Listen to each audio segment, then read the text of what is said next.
प्रश्न क्रमांक 1. खालीलपैकी कोण भारतीय राष्ट्रीय काँग्रेसचे पहिले अध्यक्ष होते? उत्तर आहे पर्याय क्रमांक 1. उमेशचंद्र बॅनर्जी. प्रश्न क्रमांक 2. रातआंधळेपणा हा आजार कोणत्या जीवनसत्वाच्या अभावी होतो? उत्तर आहे पर्याय क्रमांक 2. Vitamin A.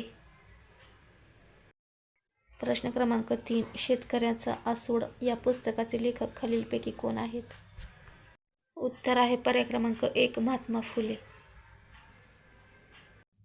प्रश्न क्रमांक 4. भारताच्या राज्यघटनेच्या प्रस्तावनेची संकल्पना खालीलपैकी कोणत्या देशाकडून घेण्यात आली? उत्तर आहे पर्याय क्रमांक 1. USA. प्रश्न क्रमांक 5. पंडित भीमसेन जोशी जीवन गौरव पुरस्कार हा महाराष्ट्र शासनाकडून कोणत्या क्षेत्रात दिला जातो? उत्तर आहे पर्याय क्रमांक 4. शास्त्रीय संगीत. व्हिडिओ आवडल्यास व्हिडिओला लाईक, चॅनलला सबस्क्राईब करा.